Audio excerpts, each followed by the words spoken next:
Et nous continuons à présent avec Tendance et Figure, notre rendez-vous analyse technique donc sur le plateau de Smart Invest. Nous avons le plaisir d'avoir été rejoints par Marc Daguer, président et fondateur de DT Expert. Bonjour Marc Daguer. Bonjour Nicolas. Bienvenue sur le plateau de Smart Invest. Merci. Je rappelle que vous êtes en train de lancer une structure de formation en plus qui s'appelle TNT, justement sur ces sujets d'analyse technique. Et vous êtes venu nous expliquer, comment reconnaître une figure de continuation. Alors déjà, qu'est-ce qu'une figure de continuation, Marc Daguer ? Alors Nicolas, vous savez que dans le marché, en gros, vous avez deux grandes familles. Soit vous avez un marché en tendance, qu'elle soit haussière ou baissière, soit vous avez un marché qui va être en ce qu'on appelle nous des phases de consolidation, de temporisation. C'est-à-dire que ce sont des phases dans lesquelles le marché ne marque pas une tendance. D'accord. Dans ces phases-là, vous avez des figures qui peuvent parfois se dessiner, et certaines de ces figures sont palpables et reconnaissables, et elles font partie de la famille des figures de continuation. Donc pour répondre à votre question, une figure de continuation, c'est une figure qui ne va pas inverser la tendance du marché. C'est-à-dire que si vous rentrez dans une figure de continuation à la hausse, vous allez en sortir à la hausse. D'accord. Et si vous rentrez dans une figure de continuation à la baisse, vous devez en sortir à la baisse.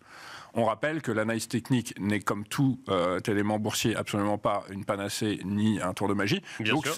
là, je vous parle de forte probabilité. D'accord. Mais il faut savoir quand même que les figures de continuation les plus efficaces, comme celles qu'on va présenter aujourd'hui, fonctionnent 8, parfois 9 fois sur 10. Et c'est quand même là-dessus qu'il faut se baser pour justement essayer de... Ça n'est pas une certitude, mais c'est un indice ou un outil à prendre en compte. À quoi ressemble une figure de continuation, Marc Daguer? Effectivement, dans quelques instants, on va présenter un triangle. Est-ce que c'est la seule figure de continuation qui existe? Alors, il y a plusieurs figures de continuation, comme il existe également des figures de retournement en parallèle, mais le triangle fait partie d'une de ces familles qui est sans doute une des plus efficaces, avec le drapeau que vous aborderez certainement une autre fois. Mais là, aujourd'hui, on a dit qu'on allait se concentrer sur le triangle qui est efficace pour plusieurs raisons, comme on va le voir, à la fois dans son directionnel, mais également dans l'appréhension de la figure elle-même et comment la jouer. Un triangle, par définition, a une fin délimitée. Voilà. Ce qui n'est pas forcément le cas, par exemple, d'un canal qui peut théoriquement durer très longtemps, puisque c'est deux droites parallèles. Un triangle n'est pas formé de deux droites parallèles et on est obligé, au bout d'un moment, de sortir d'un triangle. Alors, on voit un triangle qui apparaît à l'écran. Alors, en tout cas, on voit une figure chartiste qui apparaît à l'écran. Qu'est-ce qui nous permet de dire que c'est un triangle? Voilà, exactement. Ça, c'est la bonne question. Alors, effectivement, j'ai décidé de vous présenter un exemple très parlant à plusieurs niveaux. Il s'agit d'un triangle sur Amazon. Alors, d'abord, pourquoi? Parce que Amazon, c'est pas une boîte qu'on a besoin de présenter. D'accord. Parce qu'aujourd'hui, tout le monde la connaît. Donc, partie des ex-GAFAM. Je dis ex parce que les GAFAM, aujourd'hui, sont devenus les mamas, quelque part, puisque Facebook est devenu Meta et Google est devenu Alphabet. Donc, sur Amazon, on voit déjà, en regardant le graphique, que c'est une valeur solide avec une tendance haussière marquée. Bien sûr. Donc, on va essayer de profiter des figures de continuation, en tout cas de temporisation d'une valeur comme celle-là. On voit ici un triangle. Alors, ce triangle, on le voit, il a été délimité par deux traits bleus, contrairement à un véritable triangle géométrique qui est composé, d'ailleurs comme dans votre logo, de trois droites qui se coupent. Oui. Un triangle en analyse technique est composé de deux droites qui ne se coupent pas. On a un côté qu'on appelle un côté supérieur, un côté inférieur. Et dans le triangle que je vous ai mis ici, c'est ce qu'on appelle un triangle descendant, parce qu'on a une base horizontale en bas, qu'on voit, et une base descendante en haut. On voit que les cours marquent, à l'intérieur de cette phase de consolidation, une pause dans la tendance haussière. On voit pour autant, à l'œil nu, qu'ils ne sont pas en train de marquer un retournement baissier. Les cours n'accélèrent pas à la baisse, ils ont mis un frein à leur tendance haussière et ils commencent à dessiner un triangle. Alors comment remarquer un triangle? Parce que souvent ce qu'on nous dit, c'est l'analyse technique c'est bien gentil, vous nous montrez le passé, mais nous ce qui nous intéresse c'est le présent. Bien sûr. Oui. Ce qui nous aurait intéressé ici, c'est de jouer ce triangle à partir du moment où on était à l'intérieur. Ce triangle, comme vous le voyez, il est intéressant. En 2014-2015. Exactement. On voit, vous voyez, il a démarré en janvier 2014, il s'est terminé quasiment en janvier 2015, donc c'est quand même une phase de consolidation qui a duré 1 an. Il ne faut pas l'oublier.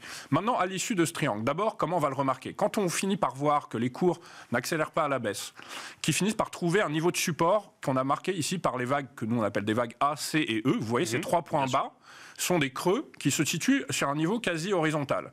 Donc on a déjà une première indication d'être peut-être en face de la base d'un triangle. Parce qu'un triangle a toujours une base horizontale. Alors un triangle a deux côtés, ça peut être il peut y avoir une base horizontale dans un triangle descendant ou ascendant, il peut y avoir deux bases qui ne sont ni l'un ni l'autre. D'accord. Pour autant, ce qu'on va voir aussi, c'est qu'on va voir que les cours finissent par être enfermés d'un côté par cette base horizontale et de l'autre par cette droite qu'on a dessinée par lesquelles passent les sommets B et D, mais également le sommet d'avant triangle, c'est-à-dire le sommet de janvier. Et à partir de ce moment-là, on peut délimiter, si vous voulez, à partir du moment où vous avez fait la vague CD, là, vous pouvez vous dire que vous êtes dans le triangle. Avant, si on veut être très honnête, on pourrait être tout à fait dans une autre type de figure de consolidation. Une fois que vous avez identifié ce triangle, et c'est là que c'est très important, vous allez savoir deux choses. D'abord, vous voyez, on est rentré dans ce triangle à la hausse. Figure de continuation, donc on doit en sortir à la hausse. Je dis bien on a de fortes chances d'en sortir à la hausse, ce qui a été le cas. Par ailleurs, vous allez avoir des calculs d'objectifs théoriques qui sont extrêmement efficaces. Et là, je vais vous les donner, puisqu'on les a marqués volontairement sur le graphique. Quand on sort d'une figure comme ça, on va dans un premier temps, ce qu'on appelle nous le premier objectif, ce qu'on appelle l'objectif minimal, qui est délimité ici en rose, on va reporter ce qu'on appelle la bouche du triangle. D'accord. Ouais. Voilà. Donc la bouche, c'est le niveau que vous avez entre, vous voyez, la vague A et le sommet du triangle. On a reporté cet écart-là à la sortie du triangle. Hein. C'est pour ça que je l'ai bien placé là, à la sortie du triangle. Et ça nous donne un objectif qui a été atteint, vous voyez, sur un gap après par la suite assez haut, et qui était assez précis, avant une petite phase de temporisation. Et là où c'est très efficace, et là où vous voyez, parce que ça je peux vous le dire, et les gens qui nous regardent vont tout de suite le comprendre, c'est que le second objectif, lui, qui est souvent le plus efficace, on va reporter l'amplitude de la hausse qu'on avait avant de rentrer dans le triangle, que je vous ai mise en violet là. Bien sûr. Et on va reporter cette amplitude exactement, cette fois, sur la base du triangle. Sur l'objectif 2. Voilà, et l'objectif 2, et là je vous l'ai mis vraiment, c'est-à-dire que le logiciel l'a fait lui-même, il nous indique un sommet qui est quasiment arrivé avant la grosse phase de consolidation sur Amazon en décembre 2015. Et ça vous donne un potentiel extrêmement important. On va devoir finir là-dessus, Marc Daguer. Merci beaucoup de nous avoir détaillé le triangle en quelques secondes. Je rappelle qu'il existe plusieurs types de triangles, descendant, ascendant, symétrique ou en expansion, si vous voulez aller regarder chez vous. Merci Marc Daguer, président fondateur de DT Expert. Merci à vous également de nous avoir suivis et on se retrouve le mois prochain. Smart Invest vous a été présenté par eToro, la force du trading social.